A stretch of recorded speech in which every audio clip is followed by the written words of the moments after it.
Welcome back. This segment of our program brought to you by Parkside Cabin Rentals. No better time to visit the Smoky Mountains than during winter. It's absolutely gorgeous up there. Imagine your own cabin, fire crackling in a big stone fireplace, snow falling, all while you warm yourself in a hot tub. Dates are already filling up for 2023, folks. Get to ParksideCabinRentals.com today to book your weekend or your weekday or weekend stay. Their weekday stays, you can get good deals right there, I'm telling you. Not to mention, anytime you stay with these folks, you're going to get free parking in downtown Gatlinburg. ParksideCabinRentals.com, one of our biggest sponsors. I'm a huge fan of these guys.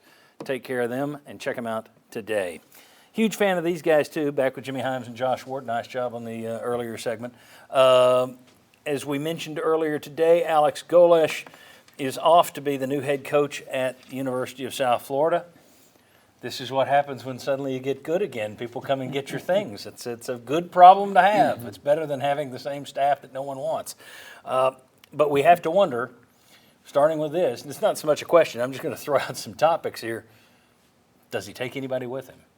You know, you always, even if it's just lower down support staff guys, but you have to wonder, are there any coaches on this staff that he may say, hey, come with me to South Florida. I'll give you a bump in title, if not a pay raise.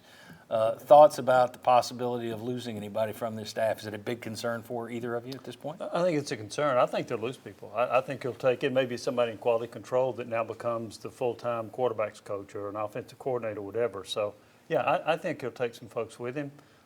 How many, I don't know. Yeah. If I'm a position coach, if I'm coaching linebackers at Tennessee, I'm not going to South Florida to coach linebackers. So it would have to be somebody that gets, in my opinion, a significant promotion.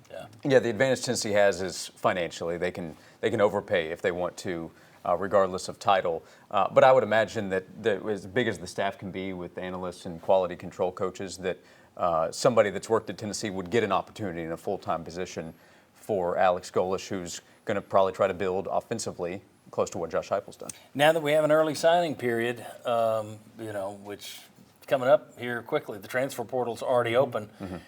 There was a day when an assistant coach leaving might stick around. I think that's gone. I think Alex Golesh is going to take off. We'll hear from Josh Heupel today more about that when he's got a press conference after the bowls are announced. But my guess is you're not going to have him for the bowl game, Orange Bowl more likely when you lined up down there. How big of a concern is that? You've got Joe Milton who'll be starting. You don't know what you're going to have in terms. My guess is, no Cedric Tillman, no Jalen Hyatt, backup quarterback in Milton, and now Heupel calling plays again, but who steps up onto that staff from there? It's a concern in the short term for the bowl game. It's just another variable to throw in there. Yeah, so my first reaction in terms of preparation and your changing personnel a little bit would be you put a little more on Joey Halsley's plate. He's very well respected with what he's done as the quarterback's coach, and obviously he would factor in no matter what with Joe Milton, but assuming he's staying on staff with you, I would say Joey Halsley, who's been a big part of this offensive staff already, he plays a big role, but the personnel is already going to be a question now. Preparation for that different personnel is altered too. I think that it's mitigated by the fact Heupel has been a play caller. I think he'll probably step back into that role and do it. He did it at Missouri. I think he did it at Central Florida, so I think he'll be okay with that.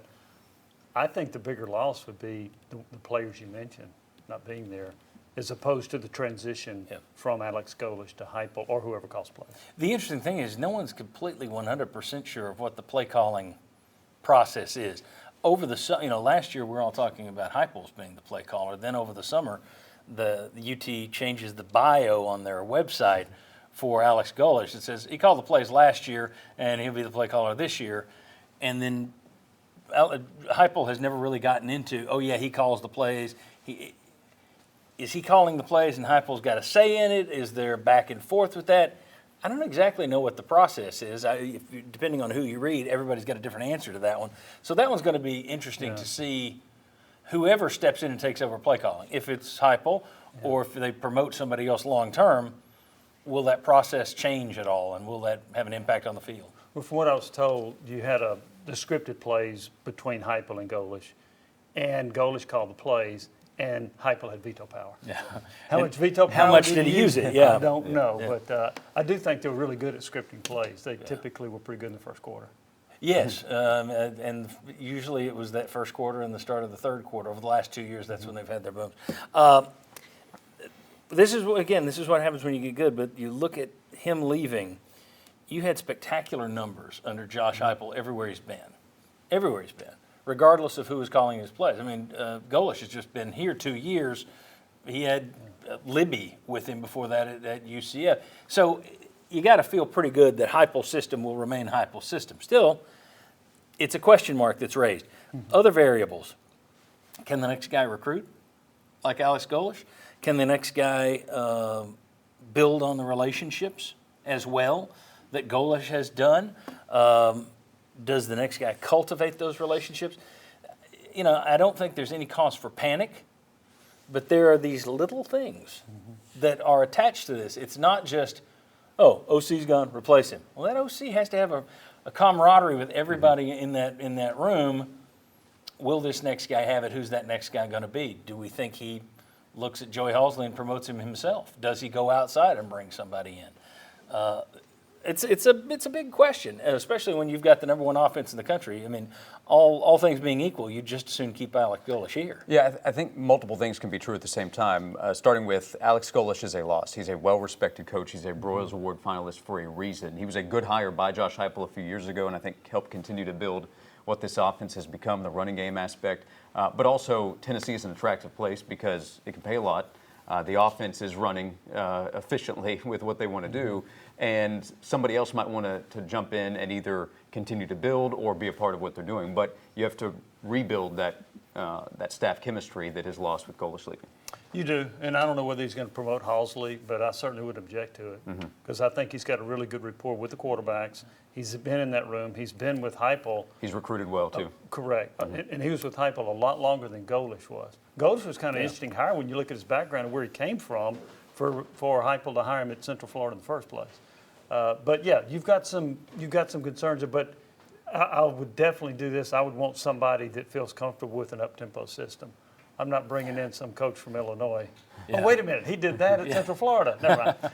But yeah, I'd want somebody that feels comfortable with an up-tempo system that has an understanding of what I'm trying to do. Well, and I think one thing we can look at with the Golesh hire and some of these other hires that he's made here, when Josh Heupel was brought in, one of the big knocks was you're coming from outside the Power Five. This staff won't cut it. He can't get it done with these nobodies who haven't been here before.